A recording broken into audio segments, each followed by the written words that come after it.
এই মুহূর্তে অনলাইনের যুগে গ্রাম কিংবা বন্দরে, শহর কিংবা গঞ্জে যে যেখান থেকে আজকের এই ভিডিওটি উপভোগ করতেছেন, সকলের প্রতি রইল আন্তরিক শুভেচ্ছা ও অভিনন্দন।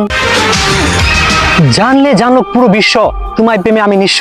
হ্যাঁ সুপ্রিয় দর্শক শ্রোতা, ভালোবেসে কেউ বা হাসে, কেউ আবার কাঁদে, ভালোবাসার কারণে সকলেই আবার দুঃখে সাগরে বসবাস করে। সুপ্রিয় দর্শক শ্রোতা, এই মুহূর্তে দাঁড়িয়ে আছি আমাদের সেই ৫ নং দলা ইউনিয়ন চান্দননগর। এখানে সুন্দর একটা ব্রিজ রয়েছে, সেই ব্রিজে দাঁড়িয়ে অবস্থান করতেছি।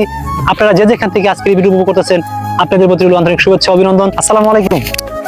তো এলাকার নাম কি একটু বলতেন? চান্দননগর মধ্যে ভাড়া। তো আপনাদের এখানে যখন বন্যা হয় বা পানি আসে, সাগর ভাড়া, তো এনে কতটুকু পানি হয়? এখানে ফুলো পানি উঠতে পারে, ফুলো এইগুলো সব বাড়ি ঘর চলে জায়গা।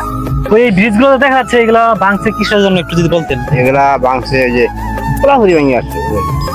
ও, তো এই ব্রিজটা যে করা হয়েছে, ব্রিজটা কতদিন যাবত আপনারা তো জানেন অনেক। ও মেলা মেলা দিন হইলো বহুত। তো এই এলাকার নাম হলো কি? সাগর ভাড়া। সাগরপাড়া। তো সুপ্রিয় দর্শক শ্রোতা, তো এখানে যে একটা সুন্দর ভিউ, সুন্দর পরিবেশ, এখানে কিন্তু আপনারা ঘুরে যেতে পারেন। তো আপনারা অবশ্যই যদি আমার পাশের ইউনিয়ন বা পাশের জেলা, শেরপুর জেলা, নকলা, নালিতাবাড়ি, আপনারা যারা এই পাশে রয়েছেন, সুন্দর যদি দৃশ্য দেখতে চান, অবশ্যই এখানে ঘুরে যাবেন। হ্যাঁ সুপ্রিয় দর্শক শ্রোতা, এই মুহূর্তে যে যেখান থেকে ভিডিওটা উপভোগ করলেন, সকলেই ভালো থাকবেন, সুস্থ থাকবেন, নিজের পরিবারের প্রতি খেয়াল রাখবেন। আজকের মতো বিদায় নিচ্ছি। আমি মোহাম্মদ শাহিন আলম। আল্লাহ হাফেজ।